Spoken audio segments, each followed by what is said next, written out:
ഏഴാം ഘട്ട വോട്ടെടുപ്പിനിടെ ബംഗാളിൽ സംഘർഷമുണ്ടായി. വോട്ടിംഗ് യന്ത്രങ്ങൾ നശിപ്പിച്ചതായാണ് പരാതി. വിവിപാറ്റുകൾ അടക്കം വെള്ളത്തിൽ എറിഞ്ഞ നിലയിൽ കണ്ടെത്തി.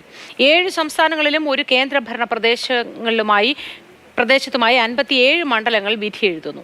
അർജുൻ പീതാംബരൻ ചേരുന്നു വിവരങ്ങളുമായി.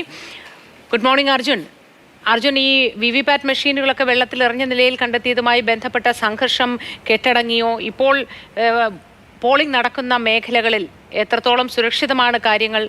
എങ്ങനെയുണ്ട് അവിടുത്തെ ഒരവസ്ഥ?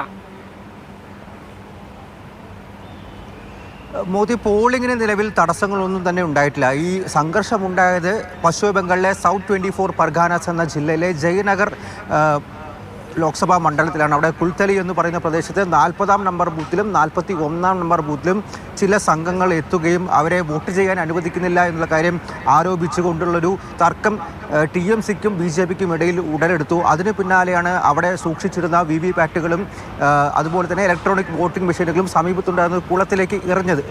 ഇതിലൊരു ഔദ്യോഗിക വിശദീകരണമായിട്ട് ഇപ്പോൾ തിരഞ്ഞെടുപ്പ് കമ്മീഷൻ എത്തിയിട്ടുണ്ട്. അതായത് വോട്ടിംഗ് യന്ത്രങ്ങൾ ഈ വോട്ടിംഗ് നടന്നുകൊണ്ടിരുന്ന ആ ഒരു ബൂത്തിൻ്റെ അകത്ത് നിന്നും എടുത്ത് പുറത്തേക്ക് എറിഞ്ഞില്ല, മറിച്ച് അവിടെ സൂക്ഷിച്ചിരുന്ന റിസർവ് ആയിട്ടുണ്ടായിരുന്ന മെഷീനുകളും വിവിപാറ്റുകളുമാണ് ഇത്തരത്തിൽ കുളത്തിലേക്ക് എറിഞ്ഞത്.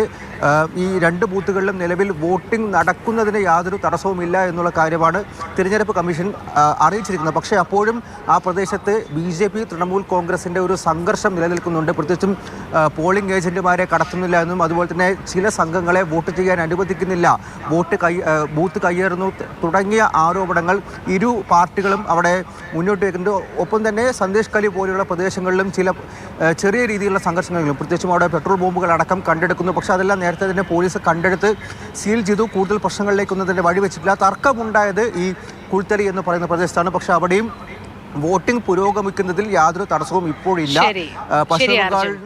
അർജുന, നല്ലൊരു ദിവസം ആശംസിക്കുന്നു. ഏതായാലും വലിയ പ്രശ്നങ്ങളൊന്നും ഇല്ലാതെ മുന്നോട്ട് പോകുന്നു എന്നാണ് അർജുൻ റിപ്പോർട്ട് ചെയ്യുന്നത്.